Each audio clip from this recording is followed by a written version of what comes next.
A tourist from Norway is accusing American authorities of denying him entry into the United States because he had a meme on his phone. 21-year-old Mads Mikkelsen, no, not the famous one, okay, recently told his hometown newspaper, Nordlys, that he was subjected to, quote, abuse of power and harassment by U.S. officials at Newark Liberty International Airport. Now, this started out with immigration officials grilling him about drug trafficking and terror plots and right wing extremism, all of which he said was, quote, totally without reason. He even claims that he was put in a holding cell. Quote, they took me into a room with several armed guards where I had to hand over my shoes, mobile phone, and my backpack.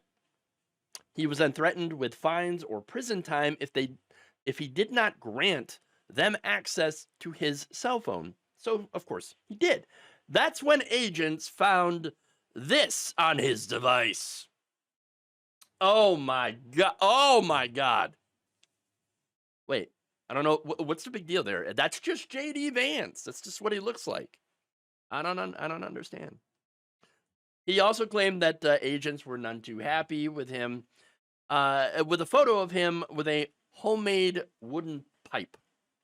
Yes, homemade wooden pipe. Oh, very, very dangerous. Mm. Both pictures, he explained, had been automatically saved to my camera roll from a chat app.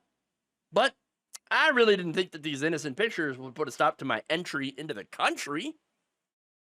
Now, Mickelson claims that he had pleaded with agents that the photos were just a joke, but they still searched him and forced him to even give blood samples and took his fingerprints.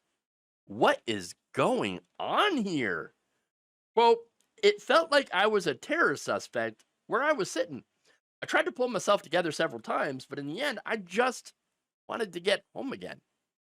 Well, I don't really blame him on that one. He told Nordlys that he was traveling to the US to visit friends in New York City and then to Austin, Texas. He also planned to visit multiple national parks with his mother, who he said planned to fly to the country and meet up with him at a later date. They demanded full information about everyone I was going to meet in the US, including name, address, phone number, and what they did for work, their occupation. What? What the hell? I mean, what, you come here for some fun and instead you get treated like a criminal. Well, guess what? That is Trump's America. He added, I traveled for 12 hours, I slept poorly, and was physically and mentally completely exhausted even before they started questioning me, interrogating him more like. So what happened afterwards? Well, he was sent back to Norway. So he didn't get to do any of his plans, really. Huh. So, I wonder, is there any wonder why tourism to the United States is in the crapper now? I mean, according to Oxford Economics, tourism is expected to drop by around 9% this year, costing a potential $8.5 billion. Other estimates suggest the potential economic losses may even be larger. For example, the World Travel and Tourism Council said this month that it expects the U.S. economy to lose a staggering $12.5 billion in spending from international visitors in 2025, a direct blow to the U.S. economy overall, impacting communities, jobs, and businesses from coast to coast. Well, I mean, what do you expect? You treat your visitors like crap, and you've alienated the international community. What did you expect? What did you expect? This is what you get. This is FAFO. Okay, play stupid games, win stupid prizes. And by the way, this man is not the only person to have been treated poorly coming into this country. In fact, an American citizen and her German fiance were detained near San Diego in February when they tried to re-enter the United States after taking a vacation to Mexico. The German national was held 22 days into a permitted 90-day visa stay, but was forced to spend 16 days in federal detention before being deported. So, yeah, this is what you get. Come to the United States. This is what you get. Welsh backpacker was also held for nearly 3 weeks at a U.S.-Canada land crossing this spring, and another German was detained for a month and a half, including 8 days in solitary confinement, which is torture.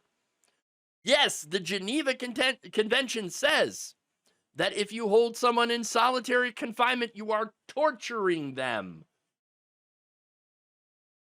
And apparently, what was the suspicion there?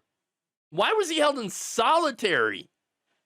I mean, what was it? Did they accuse him of planning a terror attack or something? No. He was under suspicion of intent to work. Wow. Wow. None of the terrorists that were involved in those incidents were ever charged with a crime. So here we have the American Gestapo literally kidnapping tourists and throwing them in solitary confinement for literally no reason. Gee, I wonder why no one wants to come here anymore. Wow. This is insane. This is ridiculous. This is extremely harmful, not just to tourism, obviously, and business, but also, of course, to our reputation across the world. Which, because of Trump and the fascists in charge, is even lower now than it was before. I didn't think that you could go lower. Thank you for watching. If you enjoyed this video, please like, share, subscribe, hit the bell icon in order to get notified whenever a new video is released. And if you want to support independent, progressive media through this difficult time where it seems like everybody is shutting down, you can become a member on our YouTube page, you can become a subscriber on Facebook, or you can go to my Patreon. It's patreon.com/Jeff Waldorf. Thank you.